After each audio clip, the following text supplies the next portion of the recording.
Yo, welcome to Best Top 5. Today we're talking about the top 5 action stars of all time.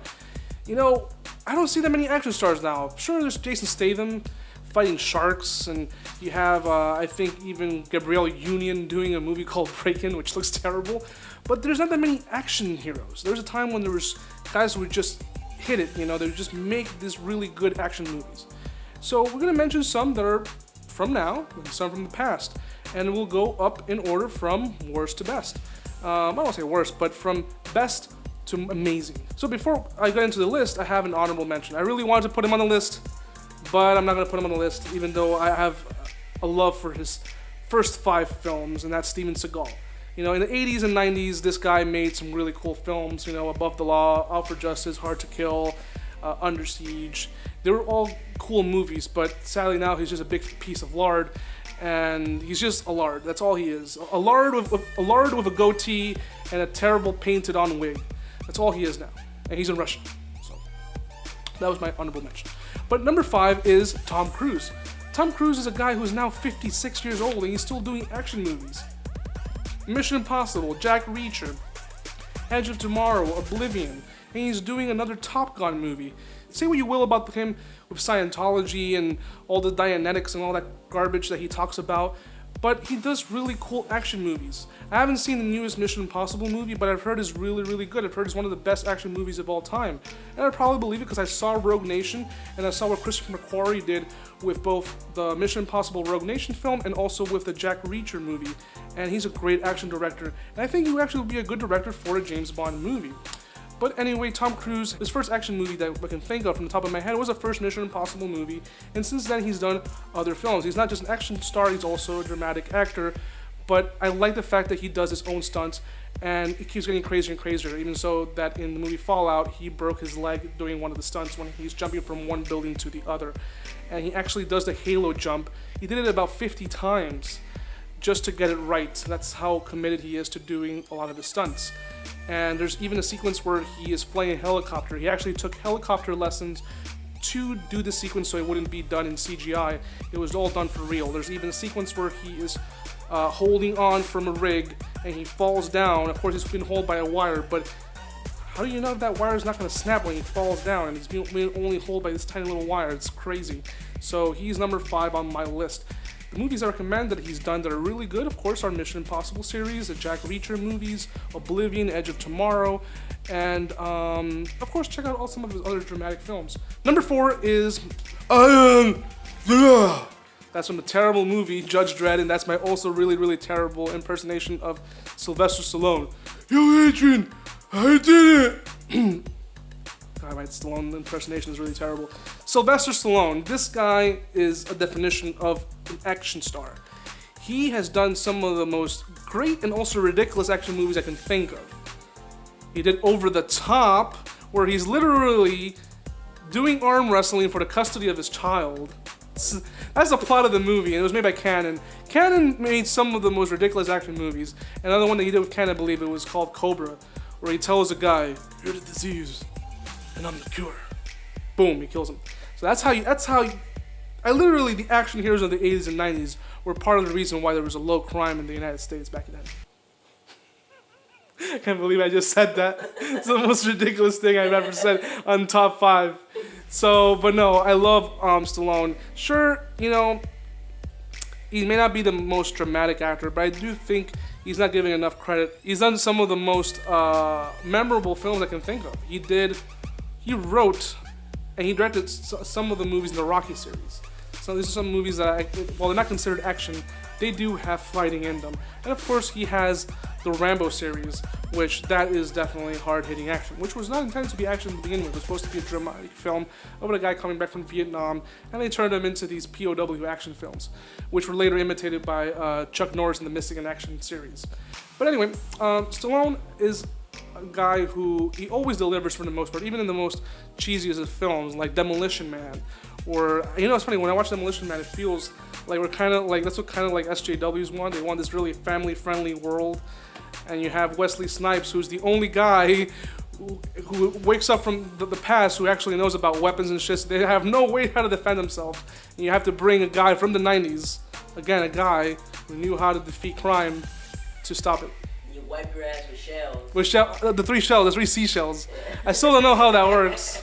You don't know how it works? The three seashells? But yeah, no, some of the movies I recommended from the Stallone filmography are Demolition Man. Judge Dredd I like as a bad movie, but you can check out Over the Top, which is pretty funny. It's from the Cannon catalog. And if you're not familiar with Cannon, Cannon made a lot of 80s action movies that were really schlocky. I recommend also checking out Rambo, especially the original First Blood, which is the best one in the series. And check out Rocky, even though Rocky's not considered an action film. It's more of a sports film, but it has some of his best acting range in all of his filmography. And also check out Creed, even though he's not the main character in the film, he has a great importance to the character of Creed. So number 3, we have JeanClaude Van Damme, the Belgian action star, the muscles from Brussels. You know, some people are gonna say, what the fuck is Van Damme on top of Stallone? You know, people, that sounds terrible. That sounds sexual. It was not meant to sound like that. But no, on a serious note, the reason why he's higher on this list is because he's actually a really good actor. You know, look at him in the movie JCVD, or in Until Death, or in Wake of Death. A lot of movies have death in it. Until Death, Wake of Death. There's a bunch of those. But he is actually not just this big muscle guy who does roundhouse kicks and can do splits. He's actually, you know, a good actor, even though his accent's very thick, you know, and sometimes you don't understand what he's saying. I can do it. You know, he has this really weird French, you know, accent. Like, there's a scene where he's trying to be very dramatic. I think it's in Kickboxer, and he's like talking to the girl who got raped. Why didn't you tell me? And it just sounds, it's so terrible. Like, it's Van Damme, you know, I love you, but. Oh, he was coked up out of his mind. No, you know, he... We will travel over river and kick that son of a bitch Lizo's ass. You know, it's funny, in that movie, Street Fighter, they actually had no clue what was going on. And the guy who played Bison, Raul Julia, he was great. He's a great actor. And he actually did that movie for his son. His son really liked Street Fighter. And sadly, that was the last film he did before he died. But Van Damme, you know, you gotta give him credit. He actually was the one who brought John Woo to the States. And they did Hard Target. So, I don't know. I really like his movies. Check out Lionheart, Kickboxer, Bloodsport, Universal Soldier. All these movies, they're all really, really cool. They're staples of the 90s, and I remember watching these when I was a kid, going to a Blockbuster on a Friday and watching these at home with the folks. So, yeah, Van Damme is my number 3. Number 2 is Get to the Chopper! Now! It's not a tumor! No! That is Arnold Schwarzenegger. It's funny because Arnold Schwarzenegger, once upon a time, when he was starting after he became Mr. Universe, Mr. Olympia, they didn't see him as this big as a star. They saw, like, we can't even pronounce your name, Arnold Schwarzenegger. What is that? You know, and the first film that he starred in, one of his first films that he starred in, they didn't want him because he was just such a big guy.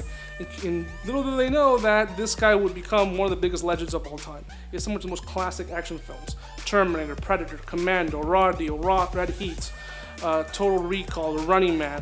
The list goes on, and he has such memorable lines, you know. I don't know, I can remember a whole bunch of lines where he goes, remember when I promised I'll kill you last? Yeah, Major, you did. I lied. And he just lets him go into his death.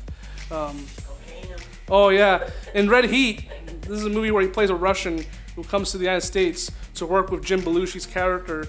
And before he goes to the States, he's defeating these people in the bar, and he breaks out this guy's fake prosthetic leg, takes out the top, drops it in silence, all this bunch of cocainum.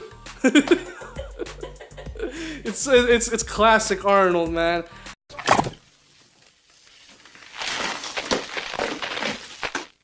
Cocainum. Well, some of these lines in the script where he like improvised a lot of this stuff.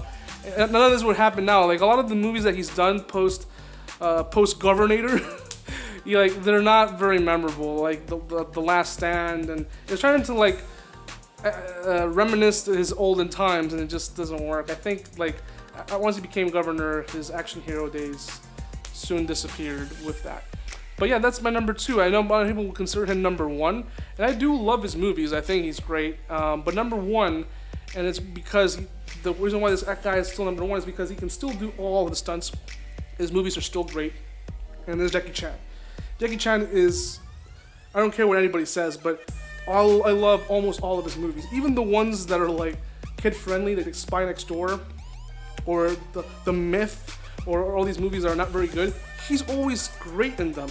He does his own stunts, even in the few, like the tuxedo or the medallion where he has wires holding him. He still brings and delivers the best he can. I don't know how old he is now. I think he's like 63 or 64 years old. He's in his 60s now. He still does a lot of his stuff. He did the movie The Foreigner last year, which was wonderful, and it shows that he can act. He's not just a martial artist. He's a martial artist, he's a singer, he's an actor. He is literally considered like a big, huge star in China. So much so that he actually doesn't live in a mansion. He lives like in this huge building. It looks like a factory. It's made to look like a factory, but inside is where he lives and where everything is underground. But no one knows what building it is in China. So, but yeah, no, a lot of the movies I recommend from him, you know, Who Am I, The Police Story, The Protector, Tuxedo and Medallion, don't watch those. They're some of the movies they made for America. The first Rush Hour is good, and I won't even put the second one, but Rush Hour 3 I don't care for. And they're making a fourth one. He doesn't really care about his American movies, but the movies that he made in China, you know, like Drunken Master, Police Story, Shaolin Wooden Man, The Young Master, Fearless Hyena, Twin Dragons, movies that he did with Sammo Hung, like Wheels on Meals, Winners and Sinners. All these movies they still work today. Like, you watch them and you can tell none of this is fake, all of this is real, and they're funny and they're entertaining. So Jackie Chan still has it, and I hope he does many more movies. I think he did a movie recently in China that I haven't seen yet called Bleeding Steel. I'll be checking that out soon. But yeah, those are the top 5 action heroes of all time. Please let me know in the section down below, who is your favorite action star of all time, and how would you arrange this list? Who would you put number 1, who would you put number 5? Let me know in the comment section down below. I'm Vest Guy. Make sure to like this video and subscribe. You can also follow me on Instagram as Vest Guy, and I have there uploads of mostly me just admiring Pauly Shore and the fact that he should be in the MCU. That'd be funny. But no, seriously, you can check me out there, or everyone just check me out, you know. And I also upload there reviews that I do online occasionally when I'm not being a lazy bastard. You can see when I upload a review, written review for movies and for books. So anyway, guys, make sure to share this video with all your friends, and until next time, bye.